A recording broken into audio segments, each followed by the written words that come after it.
The wind on the island of Sarpedon did not whistle. It shrieked, as if carrying the ghosts of an era before the sun claimed its throne. 3 figures stood upon the jagged precipice, their silhouettes carved against a bruised, violet sky. To the world, they were horrors, nightmares stitched from scales and shadow. But in the silence of their sanctuary, they were simply sisters, bound by a history that predated the gods themselves. Stheno, the eldest, traced the calcified patterns on a fallen pillar, her eyes reflecting a time when they were the pride of the ancient sea. Beside her, Euryale gripped the cold stone, her knuckles white, her gaze fixed on the horizon where the waves churned with unnatural hunger. In the center stood Medusa, her head bowed, the weight of a divine imposition pressing against her shoulders like a leaden shroud.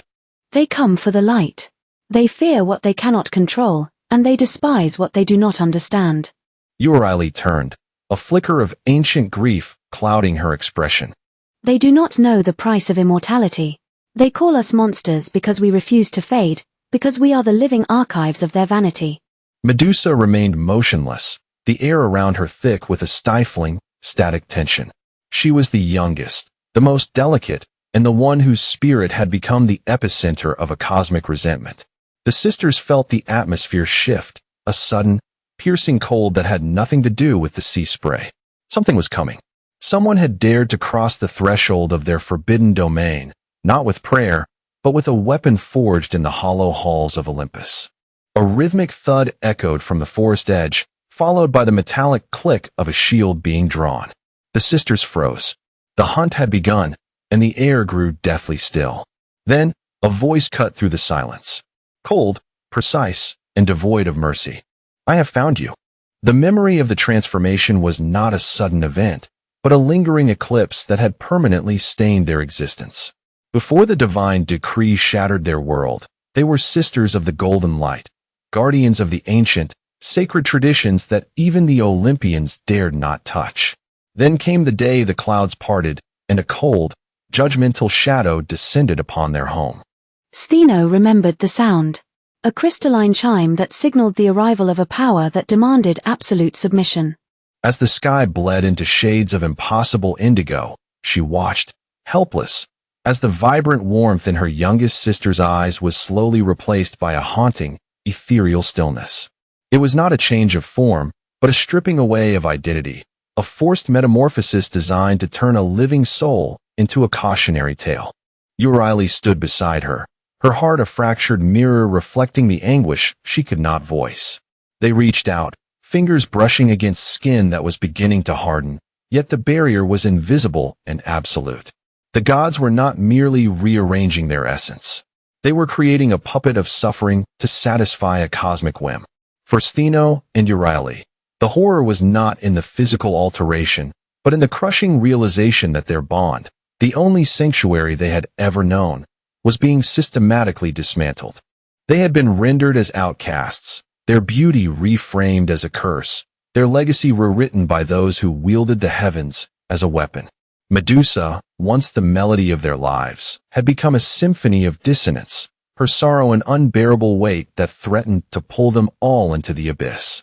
As the divine transformation reached its zenith, a final, chilling whisper descended from the heights.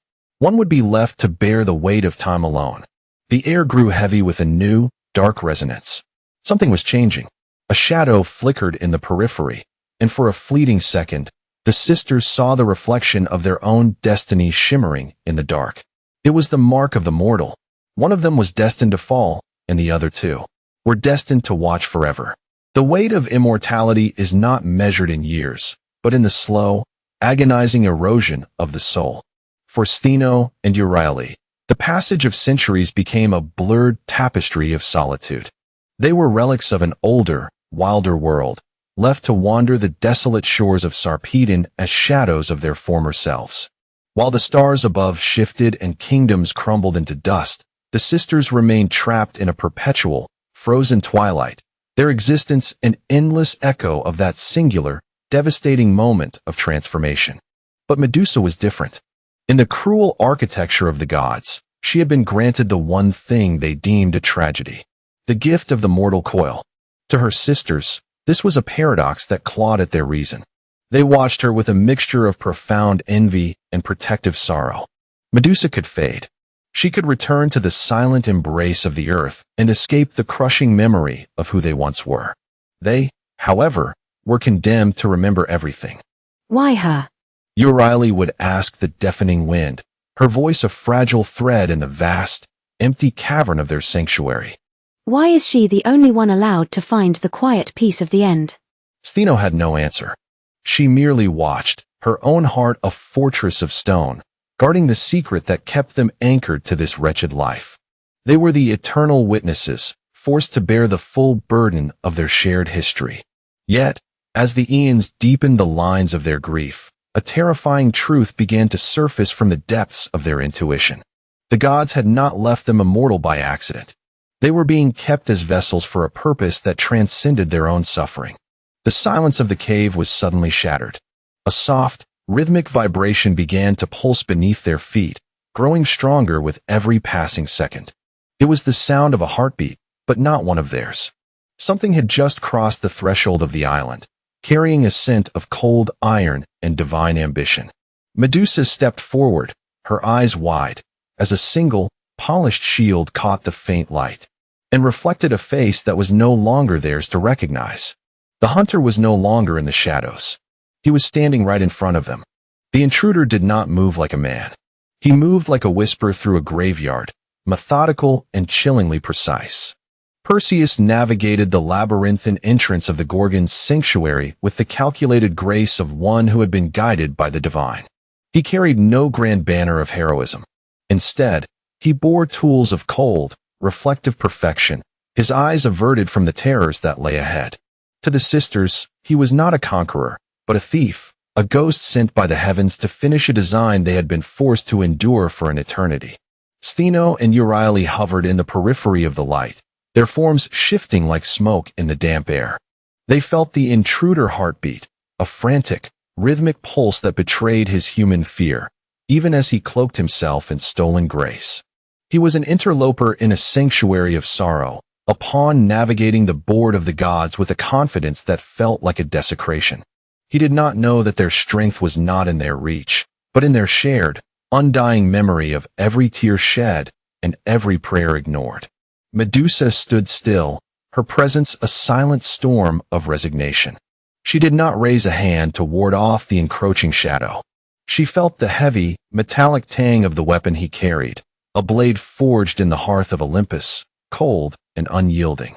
The sisters watched, their breath suspended, as Perseus maneuvered with a calculated, blind navigation, his mirror-polished shield held high to deny them the very sight of his soul. The tension in the cavern grew heavy, suffocating, as the distance between the hunter and his mark collapsed.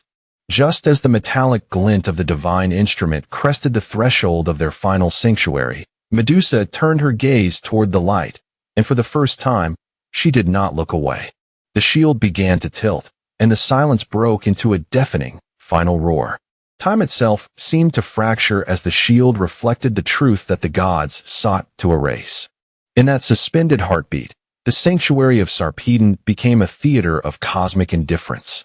Perseus, guided by the cold, calculated influence of Olympus, struck with an efficiency that denied the sanctity of the moment. There was no grand struggle, no epic clash of titans.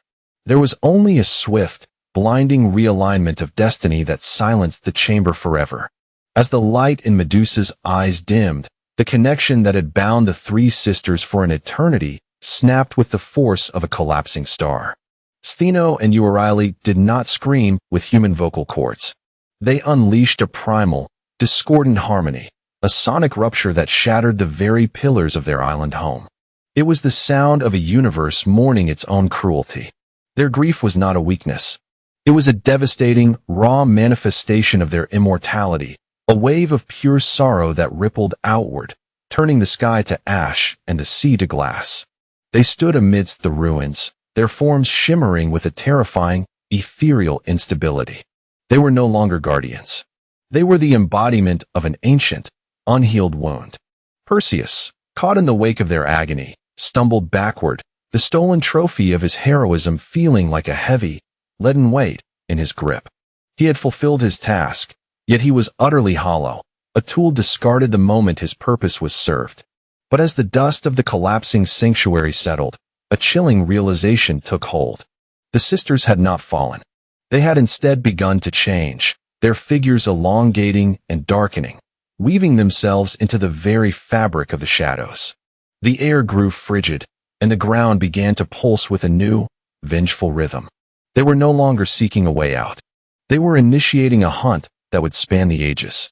Perseus turned to run, but the horizon ahead had vanished, replaced by an infinite, impenetrable wall of obsidian mist.